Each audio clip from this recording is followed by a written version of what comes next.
Hello, everyone. I'm Anas Al Ubaidi, and this is lecture 2 or session 2 from chapter 16 of the Advanced Medical Science Liaison and Medical Monitor Certification course program by CCRPS. And the chapter is about leadership and team management. And the topic for this session or this lecture is about the negotiating or negotiation with the sponsors and addressing stakeholders' needs. Introduction. Negotiating with the sponsors and addressing stakeholders' needs are two critical components in the successful execution of clinical trials. So, the two critical components in any successful execution for any clinical trials are negotiating with the sponsors, the negotiation with the sponsors, and addressing stakeholders' needs. These processes, these two components, ensure that trials are adequately resourced, timelines are maintained, and all parties remain aligned toward shared objectives. Effective negotiation facilities mutual agreements between sponsors, clinical research organizations, or contract research organizations, CROs, and investigators, principal investigators, enabling clear expectations and transparent communication. Equally important is engaging with stakeholders. Understanding their needs and priorities is key to fostering collaboration, ensuring ethical integrity, and maintaining compliance with regulatory requirements. Clinical trials bring together multiple entities, each with distinct motivations and objectives. For example, sponsors are often driven by return on investment, ROI, short for return on investment, and regulatory success, while site staff prioritize patient safety and operational logistics. Bridging these differences requires advanced communication techniques, strategies for building trust, and methods to resolve conflicts constructively. Physicians serving as medical monitors, MMs, play a pivotal role in aligning these diverse goals, often acting as mediators and decision makers. Key points. The role of negotiating in clinical trials. Why negotiation matters? The reasons: secures resources. Effective negotiation ensures funding for essential components such as salaries, trial sites, and investigational products, IPs. Example: a phase 3 study secured an additional 200,000 or 200K dollar to include post-market surveillance by presenting expected safety insights during negotiation. This example of many examples on negotiation in order to secure resources. Improves trial feasibility. Negotiating terms clarifies ambiguous responsibilities, mitigates resource conflicts, and avoids delays. Example: a CRO, clinical or contract research organization, negotiating for staggered payments to accommodate the sponsor's financial constraints, ensuring uninterrupted trial operations. Also, one of the reasons why negotiation matters: builds long-term relationships. Transparent and flexible negotiation establishes trust, encouraging repeat collaborations. Example: flexible milestone incentives in a phase 2 trial led to a sponsor renewing contracts for the subsequent phase 3 study. Key stakeholders in a negotiation: sponsors.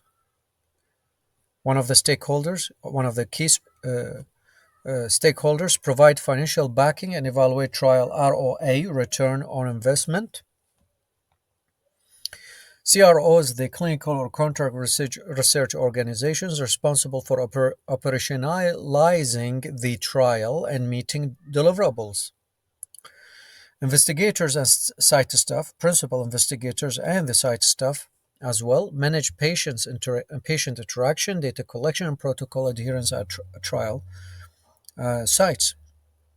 Regulatory authorities ensure compliance with regional and international safety guidelines, and then patients as well, the trial participants whose safety and convenience shape study outcomes ethically and operationally. So the key stakeholders for any negotiation for any clinical research trials, we start from the sponsors to CROs, investigators with the site staff members or site staff, research staff, meaning the sites that are conducting the trials on the ground, regulatory authorities, and patients, the participants. Case study example: a rare disease study required a higher per patient budget due to the complexity of monitoring genetic markers. Careful negotiation helped align sponsor expectations with site needs, enabling smooth recruitment and study execution. And here is a nice diagram summarizing the importance of negotiation in clinical trials, builds long term relationships, secures resources, improves trial feasibility. Strategies for successful sponsor negotiations. We'll start with the preparation and research. Understand sponsor motivations. Tailor your negotiation strategy by aligning trial designs with the sponsor's objectives, such as ROI, return on investment, market positioning, or cost efficiency. Example, demonstrating that enrolling a specific patient population supports the sponsor's future marketing claims led to an expanded site budget. Account for protocol-specific costs. Develop a comprehensive cost outline including contingencies for site engagement, amendments, and delays. Example, a research team incorporated a $15,000 contingency funds in their budget proposal to account for potential subject screen failures. Now we have techniques for effective negotiation. Structured communication: use a clear, concise data presentations to reinforce transparency. Example, a CRO, a clinical research organization, or a contract research organization used an enrollment projection dashboard to justify upfront costs, helping sponsors visualize site readiness. Anchor or anchor pricing: lead with optimal pricing proposals to frame sponsor expectations. Example, by starting with a detailed line item budget, for example, per patient recruitment costs, sponsors understood how their money would be efficiently allocated.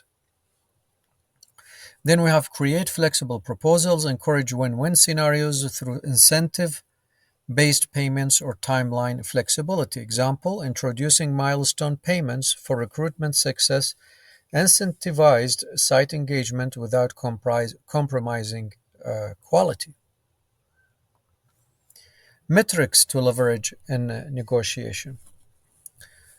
We have peer patient budget analysis. PPBA ensures accurate financial planning and confidence for sponsors. Efficiency metrics use past data, for example, trial completion time, to demonstrate operational reliability. Screen failure contingencies mitigate unexpected recruitment expenses, patient recruitment or participant recruitment expenses. Case study example: during a phase 2 oncology trial negotiation, a CRO, a clinical or a contract research coordinator, showcased site-specific screening efficiency from prior trials, justifying payment per screening contingencies and securing an additional budget allowance. And here is a diagram, summarized diagram, navigating sponsor negotiations successfully. As successful sponsor negotiations, we have these contents: preparation and research techniques for effective negotiation, understand sponsor motivations, account for protocol specific costs, structured communication, anchor pricing. Stakeholder engagement in clinical trials. Identifying stakeholder needs. Sponsors driven by timely completion, cost effectiveness, and regulatory success. Example, regular performance reports ensured sponsor confidence during a multinational observational study. Sites and investigators prioritize adequate funding, clarity on deliverables, and patient safety. Example, pre-authorized budgets helped rural clinics establish readiness for a vaccine trial pipeline. And this is example of many examples on sites and investigators to prioritize adequate funding, clarity on deliverables, and patient or participant safety. Also, we have patients require ethical oversight, transparency, and informed consent. For example, adding patient advisory boards, PABS, patient advisory boards, helped integrate patient insights, boosting retention in chronic disease and chronic disease trials. And this is a perfect example on one of the stakeholder needs, which is the patients or participants needs as a stakeholder needs. Patient adding patient advisory boards, PABS. Regulatory bodies or authorities focus on trial compliance and adherence to good clinical practices, GCP. Example, proactive submission of rolling compliance documents, expedited ethical reviews. Engagement strategies, as here we have regular updates and transparency, share real-time progress reports through platforms like dashboards or collaboration hubs. Example, weekly enrollment updates through shared dashboards highlighted slow performing sites for corrective action. Feedback systems incorporate stakeholder feedback during site monitoring reviews or post-trial evaluations. Example, patient survey results led to rescheduling site visits to accommodate working families. Then we have collaborative goal setting, align priorities through joint kickoff sessions or structured consultation processes. Application for mastery. By engaging PABS or PAGS, patient advocacy groups, as is the same as patient advisory boards, PABS or PAGS. Also, here we have that ensure the patients or participants as stakeholder needs. Patient advocacy groups, PAGEs or PAGs, a trial improved diversity outcomes while addressing patient concerns on travel distances and reimbursement timelines. So both here, PAGS, patient advocacy groups, or PABS, patient advisory boards, both will have the same outcome, will make sure to achieve the same goal or outcome of addressing patients' or participants' concerns. So here's stakeholder engagement cycle in clinical trials as a summarized diagram showing that all these contents are related to each other as one closed circle, no beginning, no end. As here we have identify needs, develop strategies, implement strategies, gather feedback, and then adjust strategies. Challenges and solutions in negotiation. Budget constraints challenge sponsors may underfund critical aspects like contingency plans or staff training, and here the resolution solution present detailed data-supported rationales for budget adjustments. Another challenge, misaligned expectations. The challenge stakeholder groups prioritize conflicting goals. For example, cost control versus patient retention. Solution for that, conduct kick-off workshops to promote shared understanding and balanced priorities. Another challenge, regulatory delays. Challenge multinational trials risk stalled timelines due to diverse approval pathways. Solution for that, use rolling approval processes and expedited pathways to minimize downtime. Case study example, an Alzheimer's trial facing delays in European Union approvals overcome operational gaps by implementing staggered region-based start dates. And here's a summarizing diagram showing how to address challenges in negotiation. We have the budget constraints, regulatory delays, and misaligned expectations. Here we have real world applications. Stakeholder challenged strategy applied outcome. As stakeholder sponsors, is tight budget allocations or allocation. Strategy that what was applied added milestone-based cost frameworks. Outcome achieved was to achieve timely recruitment under budget. Sites as stakeholders challenged recruitment, patient recruitment challenges, strategy applied, partnered, networking, collaborated, or collaboration with local clinics, outcomes surpassed patient enrollment goals. Regulators as a stakeholder, challenge was lengthy approval timelines, strategy applied, pre-submission of partial protocols, and then outcome accelerated clearance across regions. Master example by offering dynamic pricing for unplanned amendments, a CRO, a clinical or contract research organization, facilitated sponsor satisfaction while ensuring uninterrupted trial operations. The final takeaway, mastering negotiation and stakeholder engagement allows advanced physician medical monitors, MMs, to create strong partnerships, balance competing priorities, and ensure clinical trial success. Leveraging data-driven approaches, collaborative tools, and inclusive strategies is critical to driving efficiency, trust, and superior outcomes in today's complex clinical landscape. Next, we have a summary table summarizing the material that we have covered in this lecture. As this table on sponsor negotiation strategies, step description, example, benefit impacts, steps, anchor pricing, preparation and research, flexible terms, justified budgets, and then dashboard presentations. Another table on stakeholder needs and example, stakeholder, key need, example of need, engagement, strategy, outcome. Stakeholder sponsors, clinical sites, regulatory authorities, patients, the subjects or the participants, patient advocates. This table on challenges and solutions in negotiation and engagement as challenge, description, impact, solution, example, challenges, budget constraints, misaligned expectations, regulatory delays, communication barriers, and resource overlapping. Another a table on tactical tools for negotiation and stakeholder engagement. We have the tool, purpose, example, application, benefit, tools, RACI chart, or RACI chart, recruitment dashboards. As RACI, if we remember from previous session or lecture, stands for responsible, accountable, consulted, and informed chart. Then recruitment dashboards, we have weekly progress updates, feedback systems, budget contingency plans.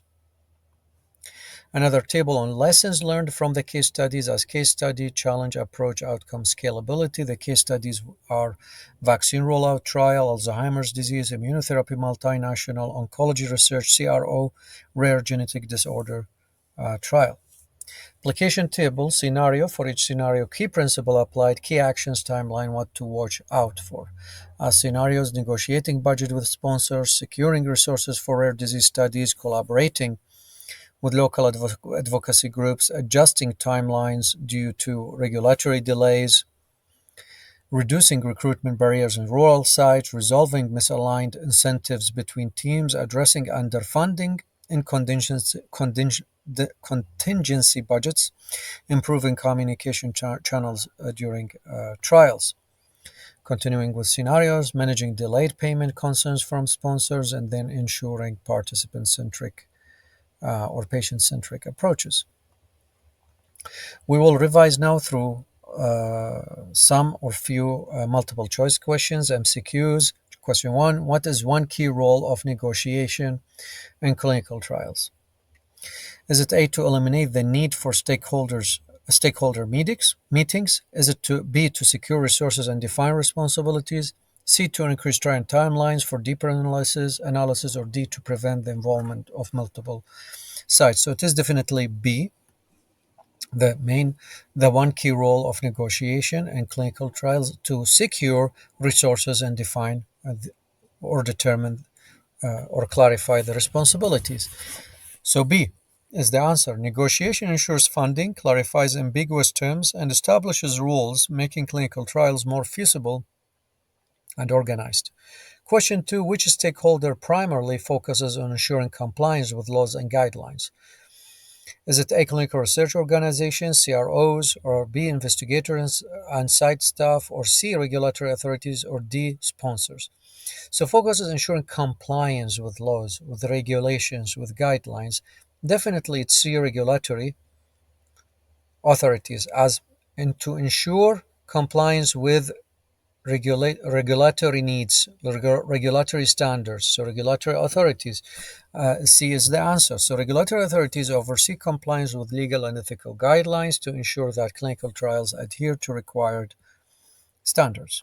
Question 3. What is the best practice to address misaligned expectations among stakeholders in clinical trials? Is it A, delaying feedback sessions, B, using rolling approvals, C, conducting joint kickoff meetings, or D, adding more secondary stakeholders? So definitely kickoff meetings, C is the answer. Conduction of or conducting joint kickoff meetings, as joint kickoff meetings align stakeholders' objectives and priorities, helping prevent miscommunication and misunderstandings. Question 4. How can stakeholder engagement be effectively maintained with the sponsors during clinical trials? A, by avoiding detailed cost justifications, B, by providing regular updates and feedback opportunities, C, by minimizing direct communication, or D, by focusing only on regulatory needs. So definitely by B, providing regular updates and feedback opportunities. So B is the answer, as frequent communication and incorporating feedback build trust with the sponsors, improving collaboration and project progression. Question 5. What is a common challenge resolved by creating contingency budgets during negotiation? Is it A, recruiting additional participants across regions, B, ensuring ethical treatment of participants, C, accommodating screen failures and unforeseen amendments, or D, reducing trial phases to cut costs? It is C, by accommodating screen failures and unforeseen amendments, as a common challenge resolved by creating contingency budgets during negotiation. So, including contingency budgets ensures flexibility to address unexpected costs like screen failures and protocol amendments or changes. Here we come to end of this lecture. Thank you very much and goodbye.